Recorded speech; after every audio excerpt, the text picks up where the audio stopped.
All right, so guys, we're going to work through solving for the missing variables with this puzzle right here.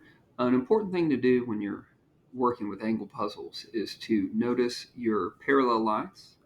So if you can see right here, we have a set of parallel lines.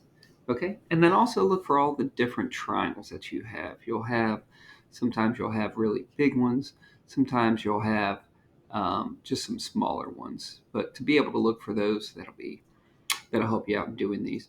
So looking at our puzzle right here, a lot of times when you see angle puzzles in a textbook, you can go in alphabetical order. Doesn't mean it's the easiest way to do it, but if you ever get stuck, you can go that way. And then also, if you ever get totally stuck, just start solving for angles, even if they don't ask you to. So the first one I want to solve for is C right here. If you look at C down here, you can notice that it is a vertical angle with 132, meaning those angles will have equal measure. All right. If you check out C and you check out D, you will see that they correspond in relationship to where they are. So with this transversal going through the two parallel lines, that will make C and D be congruent angles. All right. Moving on, if you look at E right here, D and E are going to be a linear pair, which means that these two angles will be supplementary, adding up to 180 degrees. So that's going to give us 48 degrees right there. And then if you can look at E, if you look at the angle, the vertical angle across from it, I can write in that that is also going to be 48 degrees. Vertical angles, again, are going to be congruent, meaning their angle measurements will be equal. Now, since we know that this base angle of this isosceles triangle, notice these two sides are congruent, meaning their opposite angles will be congruent.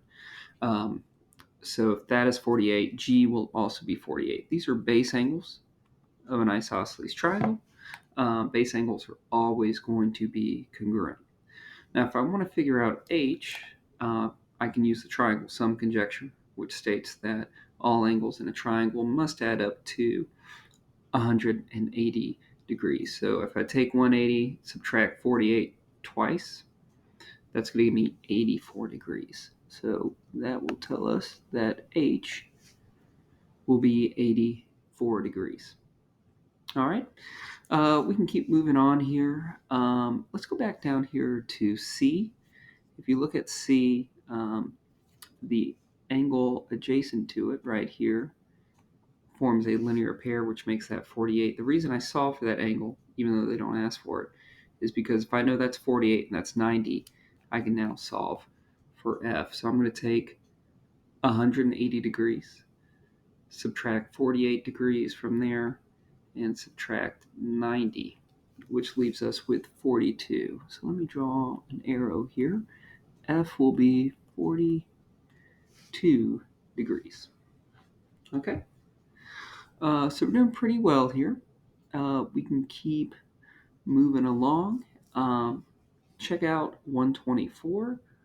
124 and the angle adjacent to it will be linear. So if I take 180 subtract 124, that tells me that this angle right here is 56 degrees. And please pardon my handwriting.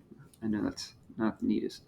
But the reason I solved to get 56 and 48 in that triangle, I can now subtract those two. So 180 minus 48 minus 56 will give me 76 degrees. That tells me n will be 76. Again, all triangles must add up to be 180 degrees. Now, this is kind of hard to see, but if you check it out here, 56 and k are going to be another pair of corresponding angles. So that helps me find k. K will also be 56 degrees. They must be congruent right there. Um, Notice if you see this angle 62. 62 degrees is inside of this isosceles triangle. 62 is the vertex angle.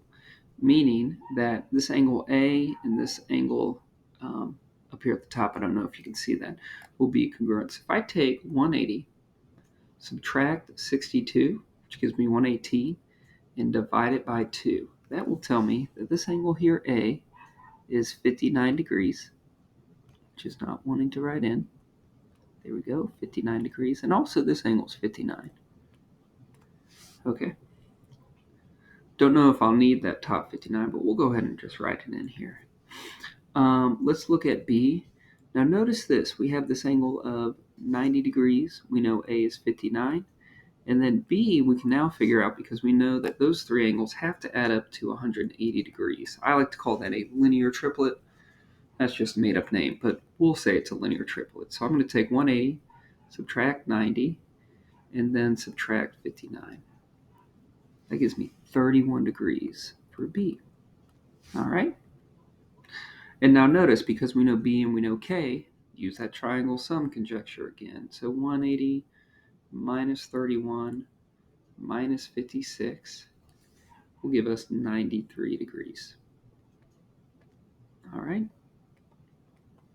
And then one more time, let's use that made-up name that I have. If you check out M, if you check out 62 and J, that is a linear triplet. So if I take 180, subtract 93, and subtract 62, that gives us 25 degrees.